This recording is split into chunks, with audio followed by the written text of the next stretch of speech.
Centrics,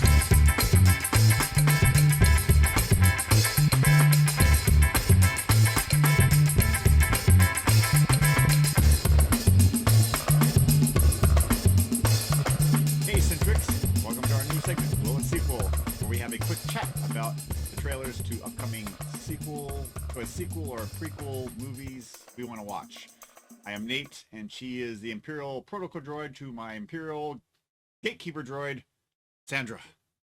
How you doing? I am real good. Wow, monotone. Keeping within character. I'm excited about this Andor trailer, though. Yeah, we rewatched it just before recording, so it's fresh in our minds. And holy carp, there's a lot of great stuff in that. Holy carp. 2.5 minute trailer. But before we kind of do a little quick dive into it, let's do a quick shout out to all of our super and outrageous patrons, and thank you to all the other patrons like Fern who contribute and help us make little upgrades like this little, what is this? Pop screen, windscreen. The little shoe to the mic, so hopefully it'll make it sound better. It's pipe screen. It's a pop screen. Oh, okay. Check us out on patreon.com/SequelCentric. Find a tier that works for you. What's your hype level?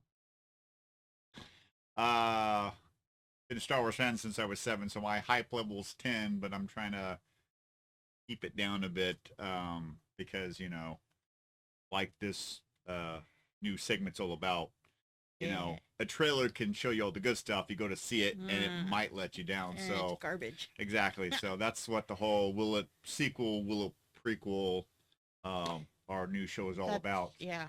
But it looks real good. I mean, what's your hype level? Well, it is Star Wars, so it's always going to be at least a 10. Is it within the top 5 of your favorite franchises? Probably, if not the top. I mean, I grew up with it. True. You can always have a rotation, you know. Harry Potter or Lord of the Rings might be number one one day or 1 week. Lord of the Rings is up there. Game of Thrones is up there. Yes, which we've also talked about on the Will sequel. So go over and check those ones out. And this trailer's got me really intrigued because it looks like it's going to be really great. And I've enjoyed all of the Star Wars series that they've done on Disney Plus so far. Thus far. So I think some killed it more than others, but overall I've enjoyed it. I know with the Solo one and how it released, I think it killed the Star Wars momentum because, you know, Disney had a plan. Yeah. You know, every odd year was an episode, you know. Yeah. And then the even years they're going to have you know, we had Rogue One, Solo, and so on and so forth. Independent. But, so my personal opinion with Solo is they should have released it in December and not 6 months. I think they were trying to do that Marvel formula by releasing a new movie every 6 months. But so much was going on in that month. I mean, even Endgame was there and some other high-profile movies that month. So it killed the Star Wars train. So they had Kathleen Kennedy, I think, reeled it back. And this was the perfect platform with, you know, and I think these wheels were in motion for these TV shows before COVID hit. And it was the perfect timing, you know. They, instead of dropping them in chunks like Netflix does, they went old school, like, you know, how we grew up. You got a new episode a week. So every week. So they really stretched it out, you know, with the Bad Batch and Mandalorian and all this other stuff. So even I think the last series that dropped, Kenobi, really killed it. I mean, how do you think they're doing? I think they're doing really good. I mean, like I said, I'm enjoying them. As each one comes out, I enjoy it for what it is. Yeah. Storytelling. Yeah. And, you know, I don't try to, you know, read too much into. I do pick up on some of like the Easter eggs and all that. You know, and sometimes I have to Blue milk.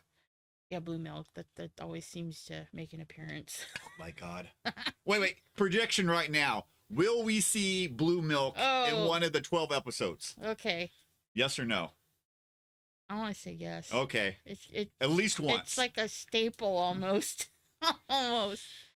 Okay. So yeah, we'll maybe we'll circle back around and do a little mini episode or after this one, Right. after it drops. Yes, talking about the 12 episodes, this is the first Star Wars TV series on Disney Plus that has 12 episodes. All the other ones, I think the two Mandalorian seasons are 8. Yeah. Book of Boba Fett is 6, I believe, and Obi-Wan was 7. So, yeah. And they've already stated that there's going to be 2 seasons of Andor, 12 episodes each. And the first season that's dropping at mid to late September is takes place 5 years before a Rogue story. Rogue One. Sorry, yeah, Rogue One. Wow. He's in the titles now. Shorten it.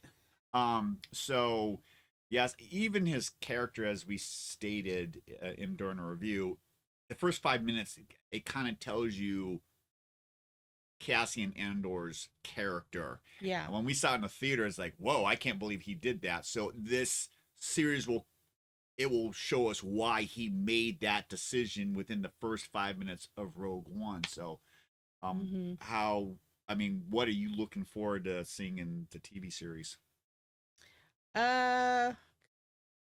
Basically just want to see where they're going with it. You Yeah. know, because the trailer's kind of all over the map. You see little bits of little pieces here and there. You don't, it's not really giving you the whole plot. Yeah. The other main character that's going to have a lot of screen time is the actress that plays Mon Mothma. Like what she's doing in the Imperial Senate and how she leads into forming the Rebel Alliance and stuff like that. Right. So that's going to be interesting to see on that side too. Saw Gerrera, Forrest Whitaker, he's coming back. He's coming back. I'm glad which is always a good thing. I that's a plus for Duff and I when you're having sequels or prequels, you know, whatever, you got the same characters coming back unless there was some logical reason why you have a different actor or something playing the same character, you know? Yeah, you know, and Mon Mothma, same character, same actress. Yeah.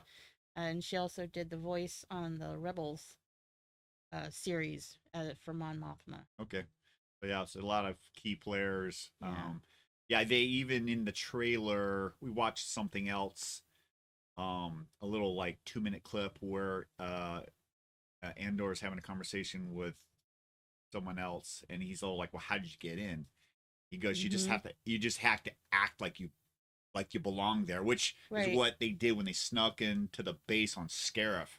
They had the uniforms and they just walked straight in like they belonged there. So you know, and kind of takes us off topic for just a moment, but that was like when I was 17. That was the phrase my grandmother used when we were in Vegas and we went into the casinos. She said, "Just act like you belong there, and nobody will bother you." No, your like, grandmother, Grandma Tony took you to a casino underage. Underage, yeah. She's like, act like you belong here. Act like you belong. You know what you're doing, and nobody's gonna bother you. I'm like, all right, okay.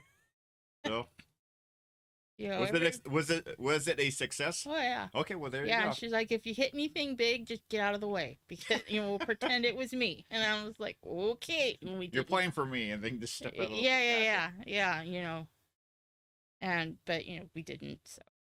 Well, got any other thoughts, hopes, dreams, things you want to see besides blue milk? I want to see K2SO, but I heard that he's not gonna be there. Yeah, originally when they announced this, like, man, I want to see like 3-4 years ago. Yeah, they did say that Alec Tunick, what's Firefly, he was in it, but then I guess when they were writing the script, they decided to bring him in later. So hopefully by season 2, we'll get K2SO. Yeah, we watched something that stated that season 1 is the first year. Since this takes place 5 years before. It's setting us up. Yeah. And each 3 episodes is a chapter.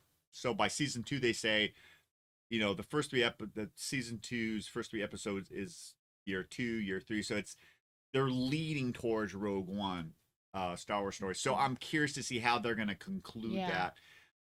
It kind of reminds me a little bit of the Titanic movie, because if you know anything about history, the ship goes down. So like you kind of knew the ending of the movie before you saw the movie, but it was all Jack